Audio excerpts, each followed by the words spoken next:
Beerus wakes up and he wants to fight a Super Saiyan God. Bruce Wayne does end up impressing him. For a mere human, this ultimate form is something really special. During this time skip, Bruce Wayne has been training non-stop and has basically gotten rid of all organized crime in every city. Gohan still helps him as Nightwing, and actually, Goten and Trunks help as well as Robin. Goku is still the strongest Saiyan, having perfected Super Saiyan 3, being able to use it at full power. And that's why Beerus chooses him to be the recipient of the Super Saiyan God form. Goku transforms into the Super Saiyan God, and no one can sense his energy except for Bruce Wayne. It's a similar pressure he feels off of Beerus and the Kais, and Whis notices this. A little bit of time passes after the battle, and eventually Whis and Beerus return to Earth, offering Bruce, Vegeta, and Goku the chance to come to his planet. Bruce brings in the best chefs and he gives Whis and Beerus a huge feast. Whis accepts the three of them as his students and they take off for his world. Bruce asks Gohan, Goten, and Trunks to look after the cities while he's gone. Gohan is excited because he wants to wear the Batman costume and he's totally gonna do it while Bruce is gone. Training under Whis on Beerus' world is extremely intense, but surprisingly, Bruce is able to keep up. Vegeta eventually unlocks Super Saiyan God, and then him and Goku eventually unlock Super Saiyan Blue during this time. Bruce actually learns to harness God Ki for himself, and it empowers his ultimate form to unfathomable levels. Now, the Resurrection F saga doesn't happen because the Frieza Force tries to get the Dragon Balls, but Bruce has Nappa guarding them 24/7. As soon as Nappa sees the Frieza Force soldiers, he destroys them completely. And eventually, they just give up on bringing Frieza back. The Universe 6 tournament team is slightly different, with Bruce replacing Manaka. He doesn't actually get to fight because Goku, Piccolo, and Vegeta are taking everyone out. Goku beats Batama before getting knocked out by Frost's poison, and Piccolo is actually easily able to defeat Frost and Vegeta, but when he goes to fight Kappa, Vegeta asks to step in. Piccolo bows out and Vegeta fights Kappa, teaching him to unlock Super Saiyan. Unfortunately with Hit, despite Vegeta's power-up, Hit is still able to destroy him. Goku then fights Hit and he reveals Super Saiyan Blue with Kaioken times 20. Their fight ends the same way, with Goku bowing out. And when Bruce steps in, out of respect for Goku, Hit bows out. Zeno appears the same way, and Bruce learns of the hierarchy of the deities. Now, the beginning of the Goku Black arc is largely the same, but I have some cool things planned. Goku Black terrorizes Trunks' future, and Trunks eventually retreats to the past. Goku, Vegeta, and Bruce arrive on Earth, and eventually Goku Black arrives in the past. Him and Goku fight, with Goku Black being sent back to the future, but not before he destroys Trunks' time machine. Whis then mentions the similarities to the Supreme Kai in training, Zamasu. Bulma rebuilds the time machine while Trunks and Vegeta train together. Bruce goes along with Goku, Beerus, and Whis to find out more about Zamasu. After meeting with him and observing him, Bruce determines that Zamasu has murderous intent brewing within him. However, there isn't sufficient evidence to persecute him just yet. They return home and Bulma has built a slightly larger time machine considering how many people are going to the future. When they go back to the future, Goku Black reveals Super Saiyan Rose, and it is the greatest power they've ever seen. Not even Ultimate Bruce or Super Saiyan Blue can match it. They have Senzu beans thanks to Bruce, so they don't have to retreat back to the past just yet. They are able to keep fighting. However, it is futile, especially when a seemingly immortal Zamasu joins. Bruce launches a Dark Knight Flash and they retreat back home. Bruce, Goku, Whis, and Beerus go to confront Zamasu one more time. This time his murderous intent is so great that even Beerus and Whis can sense it. They are able to save Gowasu, with Beerus Hakkaiing Zamasu out of existence. They return back to Universe 7, and when Trunks tells Beerus that this isn't how time travel works in his experience, Beerus is offended. However, Bruce agrees with them, saying that modern time travel theories state that changing the past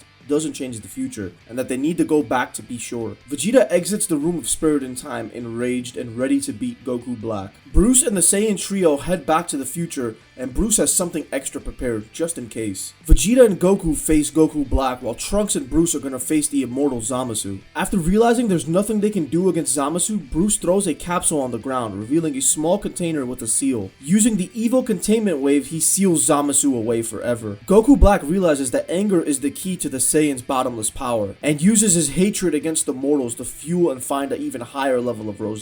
He tears open a rift in which endless copies of himself flood out and fight Goku and Vegeta. He then realizes that something is wrong when he can no longer sense his counterpart's energy. He blitzes over to Bruce and Trunks and they begin to fight. He blasts Trunks away as he focuses on Bruce, who powers up further into his ultimate form. Goku Black is disgusted that a filthy human has God Ki within him. It shows just how far the gods have fallen. Bruce is being pushed to his absolute max by Goku Black. Desperately trying to hold back the assault, Bruce begins to focus on his breathing, taking a deep exhale as he begins to effortlessly dodge every attack. Goku Black sees a shining glimmer in his eyes and he's shocked, but just as soon as it arrives, it disappears. Goku Black knocks him out and grabs the capsule where Zamasu is, freeing his evil immortal counterpart. Realizing they can't risk it anymore, they decide to fuse into one being. Shin and Goasu arrive just as the birth of the merged Zamasu occurs. Bruce eats a senzu and links up with both Goku and Vegeta. Trunks launches at the merged entity on his own, but he's no match. The false deity begins to mock Trunks as he becomes more and more angry. Trunks eventually erupts in power, transforming into the Super Saiyan Rage form. And even this isn't enough for the merged fighter, who appears to have a huge halo around him. He falls back, joining his father, Goku, and Bruce. The four decide to focus their attacks on that giant halo around him, charging up into their max-powered forms. The four launch beams at Zamasu, who answers back by launching a death ball of his own. The Saiyan trio and Bruce are able to push this energy ball back, disrupting Zamasu's halo. The Kais then offer the mortals their Pataras. Bruce and Goku fuse, while Vegeta and Trunks fuse. These two merged fighters are more than enough for Zamasu. Broku and Vegex attack the false deity, being able to easily overpower and obliterate him. However, Zamasu's essence then floods into the ether of the universe, infecting every corner of it. Broku then pulls something out of his pocket. It's a little button, presses it, and Zeno appears. You know Bruce Wayne is always prepping, so of course he'd have a way to contact Zeno after meeting him. They tell Zeno what's up, and Zeno decides to destroy the universe. The two fusions hop into the time machine as the Kais disappear. Zeno erases the entire universe. The fusions diffuse as they land back into the present. Bruce then asks Trunks to take him back to the future because he needs to grab something. They grab future Zeno and bring him back to the past, presenting future Zeno as a friend to his past self. Bruce hopes this bond will one day help them should they need it. Now, at the end of the arc, Trunks does go back to his future, but not without some parting gifts from Bruce Wayne. Giving Trunks the coordinates to Rain Manor, he gives him a capsule, telling him to use the capsule in the cave.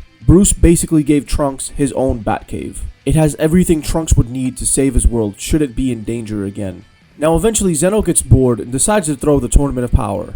Everything is largely the same except Bruce replaces Boo during the exhibition match and he replaces Frieza during the tournament. The tournament basically goes the same up until Jiren confronts Goku. With the Spirit Bomb acting as a catalyst for Goku's UI, Bruce realizes this is what happened to him against Goku Black. After Goku is defeated by Jiren, Bruce then confronts the monster. His martial mastery is beyond anything anyone has witnessed. Watching Goku use Ai and touching it himself, he taps into it once again. Focusing all of his energy on Jiren and the fight, he taps into the mastered version of Ultra Instinct. This pushes Jiren to unleash even more of his power. Vegeta and the rest of the tournament look on in awe as Bruce Wayne, a mere human, trespasses into the domain of the gods. Every single moment of his life has been building towards this. All he's learned, everything he's trained for, and he's not gonna let it go to waste. Bruce is able to push Jiren to the brink. Jiren asks why he's so powerful, and Bruce Wayne shares his story. Jiren eventually realizes that they are essentially the same person, yet Bruce's power is so much greater. This breaks his conviction of strength and allows Bruce to gain the upper hand. Bruce Wayne summons all of his energy into a Dark Knight Special Beam Kamehameha combo and knocks Jiren into the stands. Bruce smiles before he finally collapses. With Jiren gone, the rest of Universe 11 falls pretty easily.